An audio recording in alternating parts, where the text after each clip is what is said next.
Hello and welcome to OPR's Tuesday Topics. I'm Bradley Kosowski with Central Washington University's Outdoor Pursuits and Rentals program, and today we are going to talk about Backcountry Ski Touring Kit. Before we jump into some of the gear that you see here on the table and behind me, there's a couple of things that are equally, if not more important to discuss, and those are often safety related items. Please know your limits when you're skiing. If you're cruising the groomers and the blue and green runs at a ski resort, then getting after something like the Nisqually Chute over at Mount Rainier is going to be outside of your scope of what you can handle. So please remember to stay within your ability, know your limits. Also, there's tons of online resources and books out there to help you learn, become educated, so that you're set up for even more success when venturing into the backcountry. We'll talk about bringing the appropriate gear, and that might look a little different if you're going out for an afternoon, a full day, an overnight, or a multi-day adventure. And then one of my favorite topics is, do you have the skills to deal with an emergency should one arise? It's really important to have some first responders, some first aid skills, so that you can help your friends out if your friends get hurt. Or what about your friends? Do your friends have the skills needed to help you out if you get hurt? One of the most important things you could do is to plan ahead and prepare for something like this. Get the forecast. Our local forecast here in the Pacific Northwest is brought to us by the Northwest Avalanche Center. They're a group of fantastic gals and guys who are passionate about giving us the most up-to-date avalanche information, weather information, forecasts, so that we can make good, solid decisions when we're out in the backcountry. All right, let's jump into some gear. These are my ski boots. Obviously, you need something when you're out there to attach to your skis or snowboard. I'm a telemark skier. Yes, I know, I've heard it all. Free your heel, free the mind. But I love to drop a knee when I ski. Here's my backpack. It's 35, 40 liter pack. It's got some nice features that I like. Its own compartment for my beacon. No, I'm sorry, not my beacon, my probe and my shovel. I'm wearing my beacon when I'm out in the backcountry. These nice straps for carrying skis, A-frame style. Some ice axe straps, some ski pole straps. Has some really nice features that I really enjoy. Over here we have my skis. This is my transportation of choice in the backcountry. I've got skins here. I have one skin on and the other skin's here on the table. The skin is something that you apply to the bottom of your ski to give you traction when you're moving around the backcountry, so you can go across the flats, uphill, so much easier than if you didn't have that. And then when you're ready to come down, you peel the skins, stash them, and then get after the snow. I've got ski poles here. So you see I've got two different kinds of ski poles. Both have duct tape. All of my ski poles have duct tape. Duct tape is fantastic. It has so many uses. This one has an ice axe at the end of it, at the handle. And this is so that I can self-arrest in scenarios where I don't want to find myself in a slide for life, right? So I'll take this if I'm skiing some steep terrain, or if I'm going to be on any glaciers, or like variable snow conditions, and with any kind of steepness whatsoever, and I might find myself falling or sliding, and then I can use this to self-arrest before things just get crazy out of control. All right. Focusing on the table, we've got some kind of ski jacket, snow jacket, rain jacket, whatever you might have with you, extra socks. Cannot stress the importance that you will just love an extra pair of dry socks to put on if you find yourself in a position where you want to do that. Extra insulation, also really important. Got to stay warm. Pants. Now, when I'm in the backcountry, I don't take my ski resort pants, which are, for most folks, they're often insulated. That's way too much insulation for me. I would get way too hot. So I use this soft shell fabric made by Scholler. These are Black Diamond backcountry ski pants, and they are the right kind of weight for me. They allow me to stay warm. They trap some heat, but they're not too warm. They don't trap too much heat, so they let some heat and moisture escape, so that I can better climatize to my surroundings throughout the day. Let's see, I have 4 extra clothing that I might bring. Maybe I want to bring an extra fleece or base layer or something. Throwing that in a waterproof bag, stuff sack of some kind, is just awesome, because if it's raining, you pull that stuff out, it's dry, you're gonna be loving life. All right, any beanie, fleece, wool beanie, your favorite beanie, works just great. I have a couple pairs of gloves that I bring with me when I'm on a ski tour. These are a combination of leather and soft shell. I wear them primarily for the up when I'm in the skin track. When it's time to go down, I often throw on something a little bit warmer. I often have 3 total pairs of gloves, because I like to have dry fingers and dry hands. These are, as you can see, well used. I've been on a lot of ski adventures, and these are waterproof, and that's why those are there. If you're going for a long ski tour or an overnight, or you're with a group, it's a good idea to bring a sleeping bag.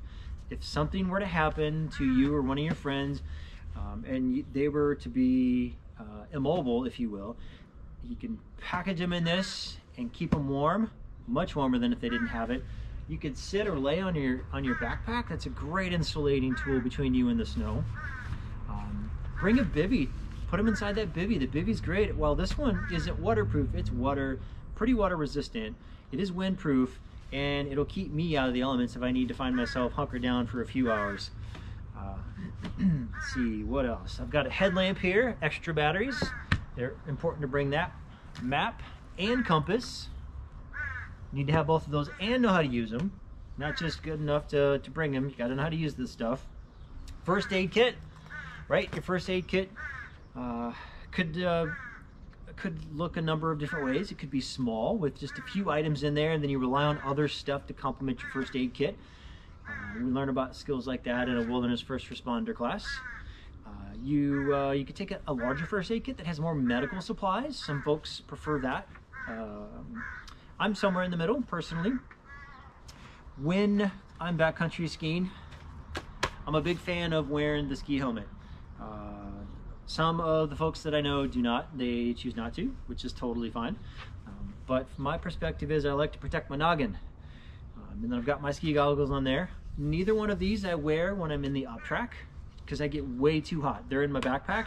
I pull them out when it's time to go downhill, and then I start skiing downhill. Out here in the Pacific Northwest, we have volcanoes that hold snow year round. So I like to get after some spring and summer skiing. And these Alpine Glacier sunglasses are fantastic for that. Have great UV protection, so I can protect my eyes from the the UV rays of the sun. I carry 2 water bottles. Again, duct tape, just wrap that around the water bottle. Cannot have too much of that. Let's see, over here, hand sandy comes in handy from time to time. Sunscreen, always important to have. It's in a Ziploc now because I've had it explode on me. That's not so fun. Let's see, ski straps, we'll talk about those in a minute. And over here I've got my avalanche beacon, my avalanche probe, and my avalanche shovel, snow shovel, whatever you'd like to call it. Big fan of the extended handle. I'm 6'1", I like that extra reach. All right, let's come over here to these ditty bags. Got a couple options here. This is my ski repair kit. The ski straps are part of that. These are fantastic for lashing skis together. Also fantastic whenever I put my skis on my backpack. They make this A-frame shape. If I don't have the tips together, then the tips are all cattywampus all the time while I'm hiking. And so tying the tips together, one of these is fantastic. Works great around the top of a ski boot as an extra power strap. Can help you in field repairs, emergencies. Folks get pretty creative with using these. So the important tool to have in your backcountry kit. Wax. Well, not necessarily a tool, in the traditional sense, but it's great to have, because if you have snow stick into your skis, or you're just not sliding very good, slap some of this on there. I'm a big fan of this container has a cork on the bottom. Once I rub that wax on, I can take that cork and I can rub it right into the base of the ski and push that wax right into the structure, so that wax sticks around a lot longer than if I just rubbed a bar of wax on the bottom. And it smells good. All right, as mentioned, I'm a telemark skier, so I have an extra heel throw, if you will, with some cartridges. Broken those in the past, so that's why I carry that. I have some extra pieces to my binding. Had to use some of those before. I've got a little binding tool with fittings that fit the specific screws that you find in most skis, because your traditional Phillips head screwdriver doesn't usually work. Ski pole basket. Then I have 2 hose clamps. I would use those in a field repair for a broken ski pole. Just overlap the pole and use the pole clamps to tie it on there. It's not going to be as strong as the original ski pole, but it's going to get you home, and that's really what field repairs are about, is getting you home, not allowing you to still ski maybe the hard lines or whatever that you were trying to get to. Let's see. All right, this other ditty bag has some more items in it,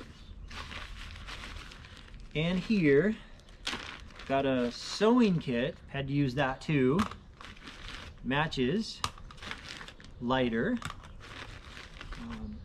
Fire stick, not the Amazon kind, but the kind that actually helps you start fires. And then one of my favorite backcountry tools of all time, nail clippers. Cannot tell you how many times I've needed to use nail clippers. You throw on those ski boots or those hiking shoes and you get out on the trail, and 30 minutes into it, you're like, holy moly, what's going on? And you can pull this out and clip that hairy toenail right off that's giving you a hard time.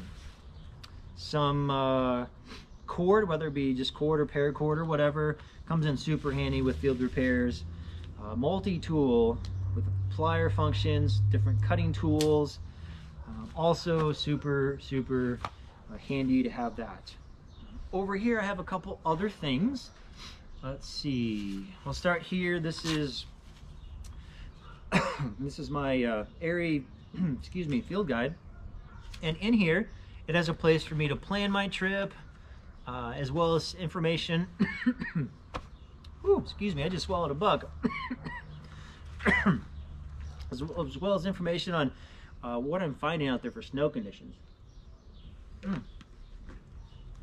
All right, I can also log where I'm gonna go, what's plan A, what's plan B, who I'm with, trailhead, what is the avalanche forecast giving me for problem areas. I can write all that down and reference it when I'm in the field.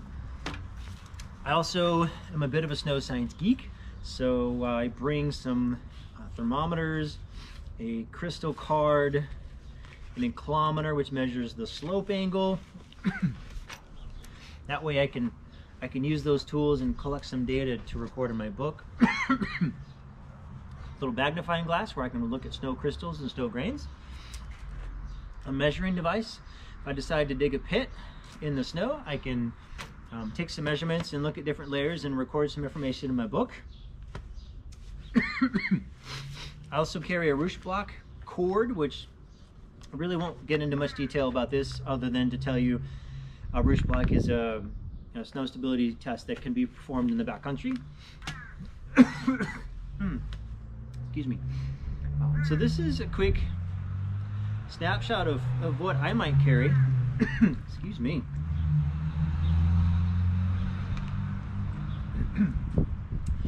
Your kit might look a little bit different. You might have a few creature comforts that I don't have, or you might not. There's some really important things here, like extra clothing, you know, obviously skis, boots, pole skins, things like that. Headlamp, the avalanche gear. But just in addition to the gear, just get the knowledge. take an avalanche course. The American Institute for Avalanche Research and Education offers a level 1 avalanche course, a rescue companion course, a level 2 avalanche course for getting you into more complex terrain. And so I definitely recommend those. Check the forecast before you head outside for your big ski day. And then ski with like-minded individuals. Ski with people who have the same comfort level as you, who have the same desired ski objectives than you. Right? If you're a first-time skier, do you want to go out with someone who wants to ski the 50-degree chute that's 10 feet wide through this dike on the side of a mountain? Maybe not. Pardon me. Click the like button below. Thanks for watching. Click the little heart if that's there instead of a like button. Please leave comments. We want feedback, definitely want feedback on our videos so we can put something put something together that's going to be exciting for you to watch. Also, we are looking for future Tuesday topics. In the comment section, give us some ideas. We'd love to get some ideas so we can put something together that you want to see. Again, Bradley Kosowski with Central Washington University's Outdoor Pursuits and Rentals. Thanks for tuning in, learning about what a backcountry ski touring kit might look like. See you next Tuesday.